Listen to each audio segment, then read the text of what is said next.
So hello and welcome to today's episode of Rockstar Retrospectives. Today we'll be going over one of the most overlooked Rockstar titles, which is the adaptation of The Warriors, which was released in 2005 for the PS2 and the original Xbox, later released on PS3 in 2013 and PS4 in 2016. Now of course for this video I will be focusing a bit more on how the game is adapted to the movie rather than the original book by Sol Yurick, as the game was intended to be more based on that. So first things first, I went to Netflix, I went to watch The Warriors. Oh, piss off, why is this region nonsense even a thing? I paid for a 4K plan, you pricks. So I sat down and went to watch The Warriors on something that wasn't Netflix so I can get a better understanding of the movie and the Warriors universe before I jumped into the game itself. After all, what is the point of doing a review on an adaptation if you don't know the original source material? And just saying, the movie itself is still worth a watch nearly 50 years later. Christ, that's something I didn't think I'd ever say. So, the thing with adaptations is they are controversial. For many reasons. Some view them as nothing more than a cheap cash grab, while others view them as a way to get an alternative experience of the original source material. And many adaptations are extremely hit or miss. Either they nail the adaptation perfectly, or they swing and miss horribly. Of course, some notable movie, TV to game adaptations are The Simpsons, Scarface, SpongeBob SquarePants, Family Guy, Austin Powers, The Matrix, or alternatively some game to movie adaptations such as Resident Evil, Mortal Kombat, Tomb Raider, Super Mario Bros and Max Payne. And you can tell from the Wikipedia page on this that most of them fucking stink. And this is because one of the major differences between TV shows, movies and games is how they're consumed. With TV and films, a story is told directly to you in a very consistent pace with a much more passive approach. While games are told through a much more interactive approach. You can go as fast or as slow as you want, you can wander around, engage in side stories, or even have your actions full on affect the story, giving you reason to stick about and maybe give it a second replay afterwards. So it can be quite a challenge to convert the original experience into a completely different one. So it's no surprise that when the Warriors game was first announced, there was quite a lot of skepticism surrounding it, some worrying it would bastardise and spit on a beloved movie, much like the Austin Powers Game Boy Advance titles did. But I think everybody was completely thrown away when the Warriors game released, because upon starting, you get a fantastic recreation of the movie's intro playing side by side on screen now. And my very first impressions of this are already on the up. It shows the team sat down and really did their homework on the film. Even the camera angles and animations are trying to be as authentic to the original movie as best as they can be. On the subject of that, the character designs you see, even in the intro scene, are incredibly well done for the time. We're less than 10 or even 5 minutes in, and I'm already impressed. We're off to such a strong start here and we haven't even played anything yet. Any fans of the movie should already be impressed by this intro scene alone. We're starting off really strong today. Speaking of that, quite a few of the original main cast actually returned to completely reprise their roles, which is something that's brilliant to see. They really went above and beyond in trying to keep the game as close to the movie as they could. The actors behind the likes of Ajax, Swan and Mercy do return, but actors for characters like Cyrus, Rembrandt and Luther do not. Instead we have new actors filling in their roles, which might actually throw some fans of the film off initially, as I know sometimes having in new actors fill in roles for already established characters might be controversial, like Chloe Price in Life is Strange or Frank West in Dead Rising. Now I'm not going to pick this apart too much because there are some reasons why some actors never returned. For example, Marcelino Sanchez, who was the actor for Rembrandt in the movie, died in 1986, and Lynn Thigpen, who played the DJ, died in 2003. So, there's no getting them back. As for the surviving cast, don't forget there was a 26-year gap between the film and the game, so some actors might not have been able to pull off a role they did nearly 3 decades ago. I mean, one of the main criticisms with the voice acting in the game is how it's clear the returning actors sounded much older than the characters they were playing are. Now, when it comes to the story does try to follow the events of the Warriors movie as best as it can. If you've seen the film, you already know how this game's going to end and some of the events that's going to happen through it. But that's not a bad thing, because they do throw in a few new things to accommodate the fact this is a game adaptation and keep some things fresh. For example, let's take the intro. After Cyrus gets assassinated, by the way that's not a spoiler, it's literally in the intro scene. Anyway, after Cyrus gets assassinated, you're thrown into a minor flashback of Rembrandt and his initiation into the Warriors, which in the game serves as our tutorial to the various features and how the game plays.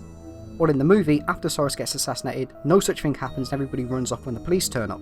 On the subject of that, these minor story changes are commonplace, because Rockstar Toronto went above and beyond with this. They added their own bits and pieces to the story without taking anything away from the movie. And they did pretty much all of this via flashbacks, which actually give you a bit of a prologue to the Warriors film. All flashback missions in the game take place in 1978, with each flashback being dedicated to a specific character and how the Warriors came to be. For example, the first one, excluding the Rembrandt and the in-game tutorial one, explains how Cleon and Vermin left the Destroyers and how other members managed to join. As said, all taking place before the events of the film. Now to me, this is going that extra mile. They could have just left this as your standalone movie adaptation, but no, they went above and beyond for the Warriors fans to give them something fresh and expand upon the Warriors lore without sabotaging Sol Yurick's original works. And they did all this in such a way you would be forgiven for thinking Sol Yurick himself wrote these. But apparently all of these flashbacks were created in studio by Rockstar Toronto. To anybody who's never seen the film, this edition might not mean anything at all, but to any Warriors fans, this is definitely a treat. I think whoever worked on these must have been a hardcore fan of the film, because something like this is definitely the work of a die-hard fan who has such a strong grasp on the franchise. And pretty much all of these missions were incredibly well received by fans too. Many of them were absolutely pleasantly surprised at the inclusion of them, and considered them incredibly well integrated into the entire storyline. On top of this, there's quite a lot of new side content too. Like, let's take for example the game's various bosses. Pretty much all of them, bar a certain one at the end, are based off gangs from the film, but only very minor gangs who didn't have too huge of a role in the film itself. And the supposed leaders you fight in the game are not even characters in the film. It's a very clever way of giving a bit more to the game's story without sabotaging or retconning the film. So let's talk a bit about the gameplay now, because I really haven't mentioned anything about that, just how loyal the game is to the film. So coming from my perspective, and that is somebody who's played Bully more than the Warriors, and you know, this is my first time playing it, I think it can best be described as if Bully met Manhunt. It's extremely clear the Warriors was such a heavy inspiration for Bully during its development. Quite a few features that appeared in the Warriors flat out appeared in Bully anyway, such as lockpicking, which is used to break into the stores, in the Warriors of course, while in Bully it's used to break into lockers. There's graffiti tagging, which is near enough the exact same as it is in Bully. Even having the soundtrack which picks up during combat, just like Bully. Even being able to pick up a variety of different weapons off the floor too, like planks of wood, baseball bats, and glass bottles, which interestingly are also in Bully. But in the case of the glass bottle, serves no real purpose whatsoever. And on the topic of that, and when I say that I mean, you know, the weapons on the floor, I absolutely love how if you get close to somebody and press X, you'll have a unique attack like smashing a bowl upside somebody's head and being left with a half broken bowl. I spent more time than I care to admit in the first mission with the tagging, just running around smacking people with bottles like a proper chav. I also absolutely love the crew control feature in this. You can flat out tell your crew what to do, like follow you, go mental, hold back, and I really wish this kind of thing was in Bully and San Andreas. As in those, while you can recruit people, they don't do anything except serve as your admittedly rather weak bodyguards. While here your crew actually feel like they're a gang listening to you, the player, rather than just tag-along NPCs. The combat here was also surprisingly impressive, being rather advanced for its time. You can mix and match combos as you see fit, with tackles, heavy attacks, light, whatever. This also includes when you've got weapons in your hands or whatever you find near you, like if you find a bin, you can chuck that at somebody and use that into your combo if you really wanted to. Coming from Bully, this is such a major improvement, and I think it's great. I was also really surprised to see a feature like mugging in this, as mugging would not make an appearance in any Rockstar release until Red Dead Redemption 2. You know, 13 years later, and I think mugging would be a perfect feature in the world of GTA and Bully. Now speaking of controls, I will admit I am not overly fond of how sensitive the controls feel, simply from moving. To me at least, and I'm playing on a PS2 emulator, I always felt that the characters were a bit too sensitive, you know, they move weirdly, I'm not sure how to describe it, but the controls weren't as tight as Manhunt, GTA or Bully. Because of that, I feel some things like trying to smash car windows, for example, was a bit iffy, as I often ended up jumping over the car, rather than nicking the radios like a pikey. The controls have not aged well in my opinion, at least the basic ones. For combat, they're fine, but I mean just for simply moving around. I also think the automatic lock-on sucked a few times, like more times than I care to admit I accidentally ended up smacking a fellow warrior rather than the guy I was fighting. So a while back, and by a while back I mean about a minute ago, I mentioned Manhunt, and I do think the level designs are quite akin to Manhunt's rather than, you know, your traditional Rockstar open world. Even having some Manhunt-like features such as hiding in the dark to ambush enemies, making noise to distract them, and lure them out, whatever. I really wouldn't be surprised to find out if the Warriors was built off Manhunt, to be honest. You can free roam in Coney, but to me it feels so empty and desolate compared to the other open worlds, which to me feels like it was a bit of a late addition, so you have something to do post-game. Although I do think the Warriors Hangout gives us more than enough content to do by ourselves. Like being able to play a variety of different modes such as Rumble, which is a plethora of all kind of non-canon minigames you can do. You can play solo, you can play against a friend, a sibling, whatever, or you can do co-op with them. Some of these modes include King of the Hill, Capturing Mercy, Survival, and Battle Royale.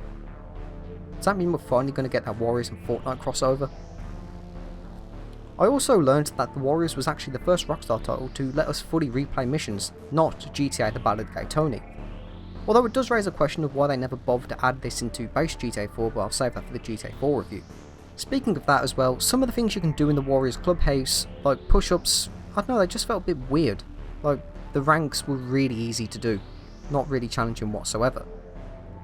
But one of the things I'll admit I really liked was the Armies of the Night minigame, which is only unlocked after beating the story, or if you're playing on the PSP version, the very beginning for some reason. And this is such a homage to the classic side-scrolling beat-em-ups like Streets of Rage, where, in this version, Mercy gets kidnapped and Swan sets out to save her. And quick cutaway, this was also homage to Saints Row 4. And by that I mean Streets of Rage, not the Warriors, but, you know, they both kind of reference the exact same thing. You get the point. Now in conclusion, the Warriors game is a very surprising thing. Rockstar Toronto did the impossible and pulled off an adaptation absolutely perfectly, even going to the effort to make some fresh new content via the flashback missions, just for the fans, which did amazingly at expanding the storyline without undoing anything from the film. If you enjoyed the Warriors film, there should be very little to no reason why you wouldn't like the Warriors game. Even as a mostly bully based channel, I feel many bully fans would enjoy this since it has a very similar style of gameplay to it. It's very clear that the team behind this really enjoyed making it and put so much effort into appealing to the fans. I actually wouldn't be surprised if the entire team were die-hard fans of the film, because I think the amount of effort that went into this is astonishing. The attention to detail and expansion to the film's plot is something only die-hard fans could pull off in my opinion. But I do actually have one major complaint now, and that is, it's an absolute crime that Rockstar Toronto were reduced to nothing more than a support studio after this. The Warriors was their only game they ever made, and they did have plans for a sequel, which I did a video on last year, which was actually a spiritual successor to this called We Are The Mods, which followed the events of 1960s British mods versus rocker culture, but it was still very tightly based off the Warriors, mostly because, you know, they didn't have the rights to the Warriors franchise anymore. I really don't know why so much talent at Rockstar Toronto was wasted. Even disregarding my thoughts, the Warriors wasn't a failure whatsoever. It gained a lot of positive reviews from critics and fans of the film, and even non-fans of the film alike. I guess you could say maybe poor sales, because it's not on Wikipedia's best-selling PS2 releases list, but if it was bad in the sales department, why would they bother to re-release it for the PS3 and PS4? I don't know, but yeah, that's it for today's video. Thank you for watching, and let me know what you think of the Warriors down below. Do you think it's better than the film, or do you think the film's better than the game? Either way, let me know. Thank you for watching, and have a great day.